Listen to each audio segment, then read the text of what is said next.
그래서 주변에 수술하신 분들 물어보면 라식라섹하고 스마일하고 나 너무 좋아, 하루라도 빨리 할 걸 그랬어, 한 달 전에 할 걸, 1년 전에 할 거리라고 생각하시지, 대부분 막 실명이 될 정도로 부작용 생기는 경우는 거의 전국적으로 따져봐야 있을 거라고 생각이 들고요. 라식, 라섹, 스마일 다 좋은 수술입니다. 그래서 어떤 수술을 하나를 골라줘 라고 하는 건 사실은 안녕하세요. 다보인다 방원장 365 발근학과 방재순 원장입니다. 오늘은 라식, 라섹, 스마일 굴절 교정 수술에 대해서 알아보도록 하겠습니다. 이게 개발이 된 게 사실 우연찮게 비행기 조종사가 사고가 났는데 유리 조각이 눈앞을 딱 치고 지나갔거든요. 근데 그 사고가 나고 나서 잘 보이네 라고 돼가지고 조사를 해봤다가 이렇게 하면은 근시를 없앨 수가 있겠구나 라고 개발이 돼서 이제 나온 수술이고요. 우선은 대부분은 근시가 있으시니까, 근시라는 거는 초점이 눈으로 빛이 들어가게 되면 요 망막에 초점이 맺혀야 1.0 이상을 볼 수 있는 정시가 되는 건데, 근시는 초점이 앞에 맺는 거거든요. 원시는 초점이 뒤에 맺는 거고, 앞에 맺는 초점을 뒤로 빼주기 위해서 안경을 쓰면 오목 렌즈를 사용하게 되는 거고요. 뒤로 빛이 가니까. 그 수술을 하게 되면 라식, 라섹은 앞에서 평평하게 만드는 거고, 스마일은 안에 있는 살을 파내서 무너뜨려서 평평하게 만드는 수술이라 생각을 하시면 됩니다. 그래서 사실 굉장히 많이 하는 수술이고, 저희 가족들도 굉장히 많이 했고, 저희 조카들도 대학 들어가면 선물로 해주는 게 이제 라식, 라섹 수술이고요. 전 세계 인구로만 따지면 1억 명 정도 한 걸로 제가 알고 있습니다. 결국은 의료라는 거는 무조건 처음 나오고 유일하고 무조건 좋은 건 아니고요. 처음에 문제들이 좀 있을 수가 있습니다. 그래서 라식, 라섹도 문제들이 초반에 있었던 경우들이 있었고, 사실 우리나라에서 많았던 경우는 아벨리노 각막 이영양증이라고 해서 각막 앞쪽에 하얀색 단백질이 침착이 되는 병이 있습니다. 그래서 이런 병이 있을 때 수술을 하면 이 하얀 부분이 다 하얗게 변해서 혼탁이 생겨서 시력이 떨어지게 되거든요. 결국은 요 투명한 각막이 하얗게 되면 안 보이니까 각막 이식 수술까지 받아야 되는 그런 심각한 부작용이 생기는 거죠. 그래서 아시아인들이 많고 서양에는 별로 없습니다. 오히려 처음에는 이 하얀 부분 깎아볼까 라고 해서 라섹으로 깎아보기도 했습니다. 근데 그런 사람들이 처음에 괜찮다, 나중에 혼탁이 생기면서 이런 사람 수술하면 안 되는구나 라는 것들을 2000년대 초반, 1990년대 후반에 알게 됐고, 그래서 이런 경우에 이제 부작용 생긴 경우들이 있고요. 근데 요즘은 이거를 다 유전자 체크까지 해서, 이게 겉으로 나타나면 안과사들이 보면 다 알거든요. 그래서 나타나면 안 하는 거죠. 각막을 건드리는 수술을 하지는 않고 보통 렌즈 삽입술을 하게 됩니다. 근데 이게 유전자에만 있고 겉으로 발현되지 않는 경우가 있을 수 있기 때문에 요즘은 20, 30대 분들은 유전자 체크까지 해서 이게 혹시 유전자에 있는지 보기도 합니다. 그래서 이런 경우에 예전에 안 좋았던 경우들이 있고, 두 번째는 눈이라는 거는 항상 탱탱하게 유지가 되고 압력으로 차 있는 건데, 눈 앞에 부분을 깎게 되면 결국은 약해진 부분이 점점 불룩불룩 튀어나오는 원추각막이라는 게 생길 수가 있습니다. 근데 원추각막은 결국은 눈 앞에 부분 각막이라는 게 굉장히 부들부들하고 약한 부분이라고 생각을 하시면 되거든요. 근데 이런 경우도 각막 체크를 해서 이 사람이 원추각막인지 원추각막이 될 사람인지 의사들이 판단을 할 수가 있습니다. 그래서 이런 경우도 예전에는 아무래도 진단기기도 좀 부족했고 각막을 깎는 양도 어느 정도 좀 정립이 안 돼 있었기 때문에 좀 과다하게 깎으면서 남는 각막이 얇아지게 되고, 일부가 풍선 부풀어 오르는 것처럼 튀어나오게 되고, 그래서 그것 때문에 불규칙 난시가 생기면서 시력이 떨어지는 경우들이 있었는데, 요즘은 진단기계가 발달이 많이 돼서 수술 전에 좀 의심돼서 수술을 안 하는 경우들도 많이 있고요.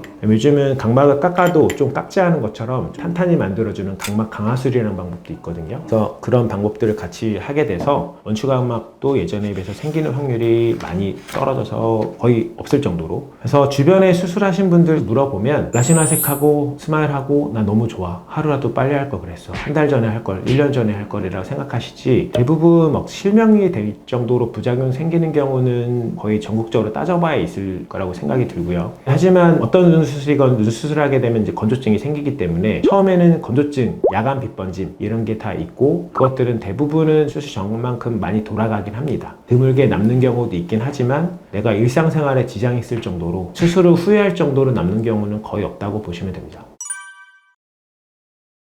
라식, 라섹은 각막 앞쪽을 평평하게 만들어서 교정하는 방법이고, 스마일은 지하 부분을 파가지고 무너뜨려서 평평하게 하는 방법입니다. 그래서 라식 같은 경우는 이렇게 뚜껑을 만들고 안에 레이저 치고 덮어버립니다. 그래서 상처가 안에 생기니까 통증도 거의 3-4시간 지나면 없어지고 다음날 거의 1.0 이상 볼 수 있는 편리한 수술인데, 가장 큰 단점은 이 뚜껑이 완전히 붙진 않습니다. 이쪽은 붙진 않고요, 겉에만 붙기 때문에 이게 수술하고 덮어놔도 겉에만 붙는 거거든요. 그래서 수술하고 10년이 지나도 오토바이 사고가 나거나 아니면 책 떨어지는 모서리에 찍히거나 누가 축구하다가 팔꿈치를 쳐서 여기가 들려서 오는 경우들이 드물게 있습니다. 그럼 이걸 다시 이제 평평하게 펴서 붙여놔야 되거든요. 라식이 충격이 약하다는 이런 단점이 있고, 다른 단점은 이 뚜껑을 만들 때 위로 올라가는 신경들이 같이 잘립니다. 신경이 잘리면 쉽게 생각하면 눈이 둔해지는 거고 눈물 분비량이 좀 떨어지고, 그래서 건조증이 좀 제일 많이 생기는 수술이라 생각하시면 됩니다. 라섹은 우선 이런 뚜껑이 없습니다. 그냥 도수만큼만 깎거든요.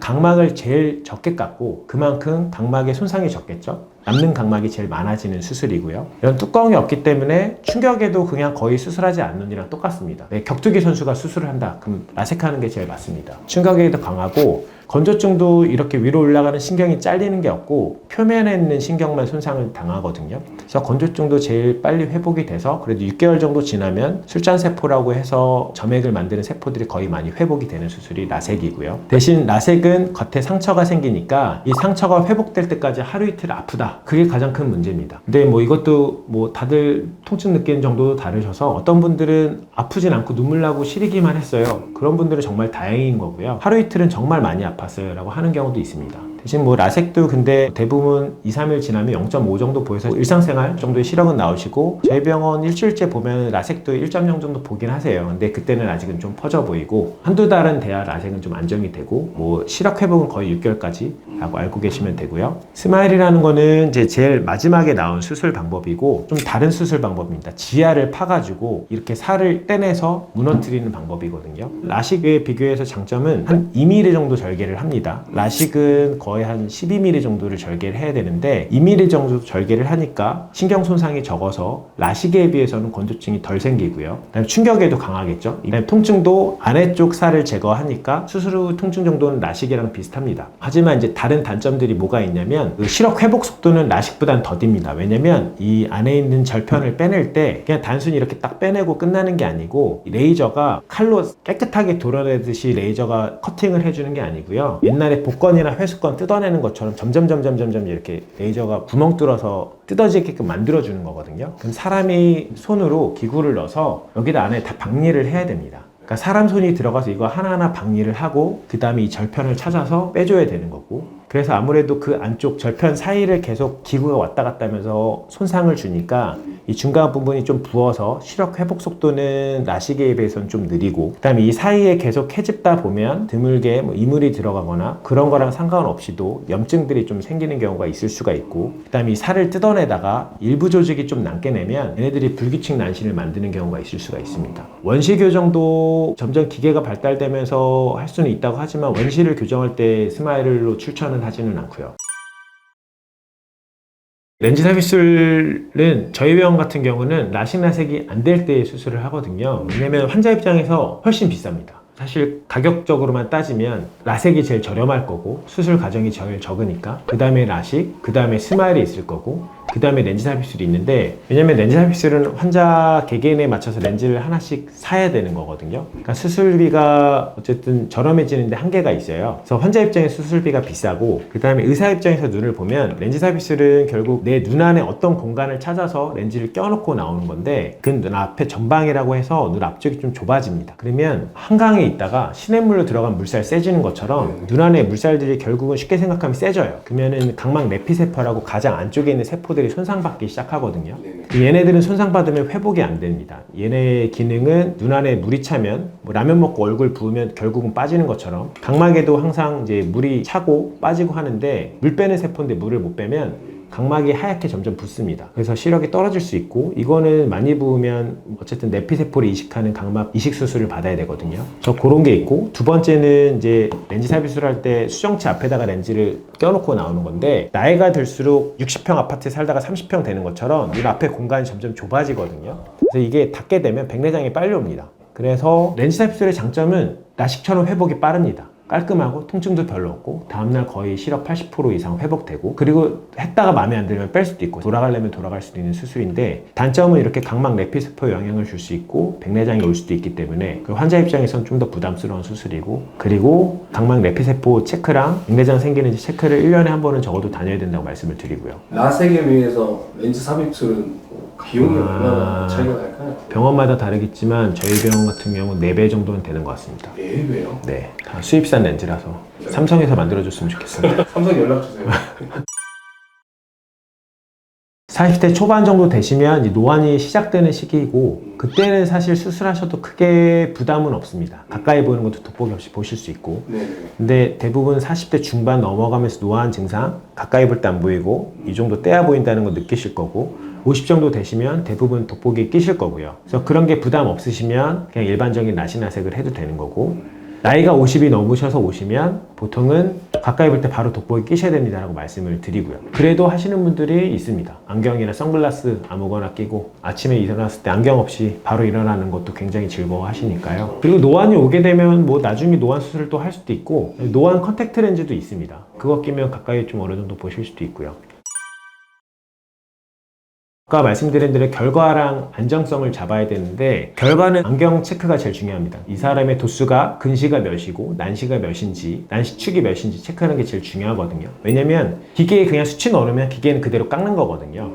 저희 병원은 의사들이 직접 도수 체크를 하거든요. 그 이유는 이게 미세한 오차들이 있어서 결국 수술할 때 이 사람을 이렇게 깎아야겠다 저렇게 깎아야겠다는 작전을 세우려면, 수술하기 전에 환자분들 눈을 체크를 하면서 구전력이라는 게 너무 세면 내 근시가 5밖에 안 되는데 뭐 8 정도로 막 나오기도 하고 하거든요. 그래서 그런 거 체크를 해서 정확한 도수 체크를 해야 되고, 안경 검사를 할 때 이 안경이 눈에서 이만큼 띄어져 있어요. 근데 코가 높거나 눈이 뒤로 쑥 빠진 분들이면 이 거리가 깁니다. 길면 길수록 도수가 많이 들어가요. 근데 그런 분들을 도수가 일정하게, 이 사람 보통은 12mm다 15mm다 기계에 넣어놓는 수치가 있거든요. 그래서 저희 병원은 이 거리를 다 재서 개개인별로 다 수치를 넣어놓는데, 이거를 그냥 통일해서 넣어버리면 코가 높거나 긴 사람들은 근시교정 수술했을 땐 과교정됩니다. 그래서 이 굴절 검사를 정확히 하고 이 거리를 체크해서 기계에 넣는 거가 제일 중요하고, 안전성에 있어서는 각막 정밀 분석 장치로 이제 각막을 잘 분석을 해서 조금이라도 이상이 있으면 재검사를 하고 수술하는 게 안전할 것 같고요. 그 다음에 어린 나이에서 수술을 하시거나 아니면은 도수가 너무 높아서 각막을 많이 깎을 수 있는 분들은 요즘은 각막 깎자하는 것처럼 좀 탄탄하게 만들어줄 수 있는 각막 강화술이라는 거 하는 거, 그거 같이 하시면 좀 더 안전하게 수술할 수 있습니다. 오늘은 내 눈 시력을 좋게 해줄 수 있는 근시난시 원지를 교정할 수 있는 굴절 교정 수술 라식 라섹 스마일에 대해서 알아봤습니다. 365 발근안과 다보인다 방원장 방재순이었습니다. 감사합니다.